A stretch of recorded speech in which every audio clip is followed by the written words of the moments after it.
बिहार लोकसभा चुनाव आरजेडी का टेंशन बढ़ाएंगे। साबुद्दीन का परिवार कर दिया बड़ा ऐलान। मेरा नाम है गुलाब और आप देख रहे हैं न्यूज़ पब्लिक बिहार। इन दिनों सभी राजनीतिक दल जो है अपने उम्मीदवारों का लिस्ट जारी कर दिया है, क्योंकि बिहार लोकसभा चुनाव की बात किया जाए तो आरजेडी से लेकर जेडीयू और बीजेपी सभी पार्टी ने अपने उम्मीदवारों का लिस्ट जारी कर दिया है। तो ऐसे में सवाल ये है कि आखिर साबुद्दीन का परिवार क्या निर्दलीय चुनाव लड़ेंगे या किसी पार्टी का सहयोग से वो चुनाव लड़ेंगे, क्योंकि जेडीयू भी अपने उम्मीदवारों का लिस्ट जारी कर दिया है। और शंका यह जताया जा रहा था, उम्मीद ये लगाया जा रहा था कि साबुद्दीन की पत्नी हिना साहब आरजेडी का दामन छोड़कर जेडीयू के टिकट से लोकसभा का चुनाव लड़ेंगे, लेकिन जेडीयू ने जो ऐलान किया था कहीं पर भी हिना साहब का नामो निशान तक नहीं मिला है। तो क्या हिना साहब आरजेडी के टिकट पर ही आएंगे? बिहार लोकसभा सीट की बात किया जाए तो उसी सीट से आरजेडी भी चुनाव लड़ना चाहते, लेकिन लेफ्ट पार्टी भी उसी सीट से चुनाव लड़ना चाहते, लेकिन आरजेडी के पास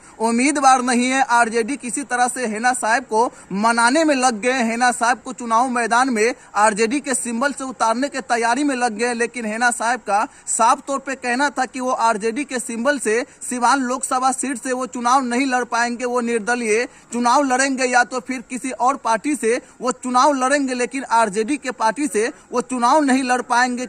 और वहीं से आरजेडी का परचम भी लहराया था। तो ऐसे में आरजेडी उस सीट को छोड़ना नहीं चाहते, उस सीट पर उसी उम्मीदवार को उतारना चाहते हैं जो चुनाव जीत सके। और इनको लेकर के हिना साहब को लगातार मनाने का प्रयास किया जा रहा है। साबुद्दीन के परिवार हिना साहब का दूरी आरजेडी से वक्त देखने को मिला था जब जन विश्वास यात्रा तेजस्वी यादव का सिवान पहुंचा था। उनके मंच पर हिना साहब दिखाई नहीं दिए थे। जब हिना साहब से पूछा गया तो उनका कोई भी जवाब नहीं आ पाया था। और हिना साहब का कहना था कि उसे रंग से कोई मतलब नहीं है, किसी भी रंग से वो चुनाव लड़ सकती है, किसी भी पार्टी से चुनाव लड़ सकती है, चाहे वो जेडीयू का हो या बीजेपी का हो। लेकिन इनको लेकर के उनका साफ तौर पे कहना था कि जो आरजेडी ने उनके परिवार के साथ रवैया इख्तियार किया था, उनसे साफ जाहिर होता है कि हिना साहब लोकसभा चुनाव लड़ेंगे, वो निर्दलीय लड़ेंगे। क्योंकि इन दिनों कयास ये लगाया जा रहा था कि जेडीयू के टिकट पर सिवान लोकसभा सीट से उम्मीदवार होंगे, लेकिन सिवान से